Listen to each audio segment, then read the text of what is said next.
السلام عليكم ورحمة الله وبركاته دمان أصحابتي وأهلا سلامي maanta waxaan doonayaa in aan idinla wadaago barnaamijkan lagu magacaabo Akinator oon marar badan aan arkay iyadoo la sharaxayo ama barnaamijkan wallahi waa barnaamij cajiib ah oo aan markii wax badan aan fiiriyay aan arkay ismana dhahayn wax la sheegayo ayaa run ah laakiin wax markaan ka fiiriyay ayaan arkay inuu balkan khatar yahay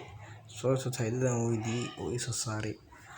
marka wixii aad weydiiso sax haddii wax ku weydiiyo aad ugu jawaabtid su'aalo yar la weydiinayo qof ayaad maskaxda ku qabsanaysaa marka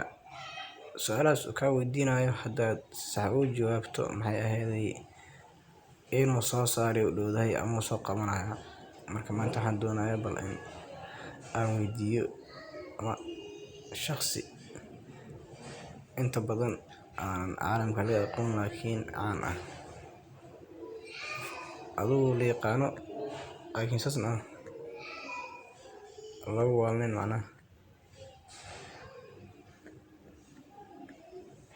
Sharma boy ayaan weydiinayaa maanta inuu soo saaray in kale Sharma boy heerkaa ma gaarin yani meelaha gaalada ay soo saaraan macquul ninkan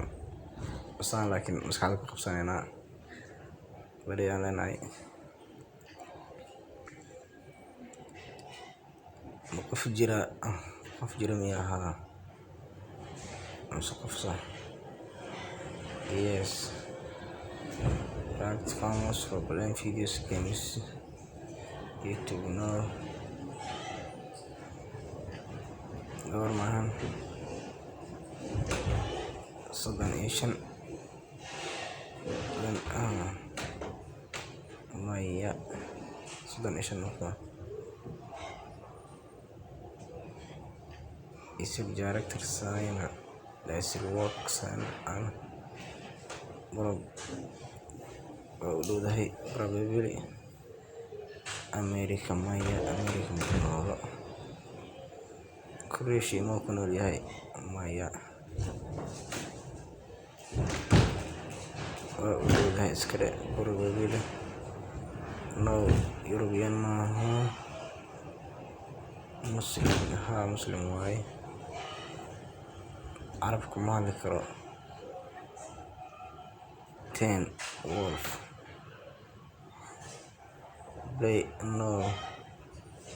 ayar comedy video ma sameeyaa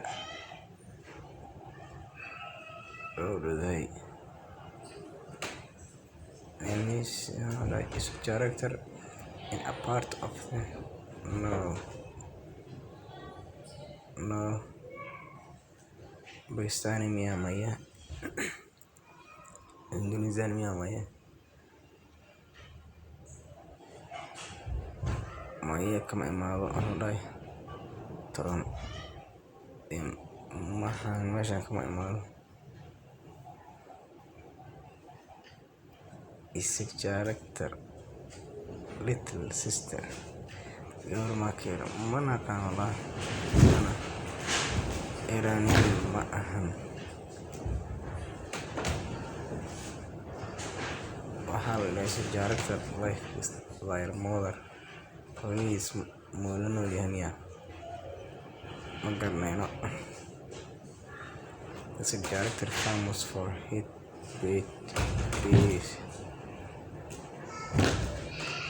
beerists dhowna la iskaraabto waxaa fahmayn Indian ma ahan no a big nose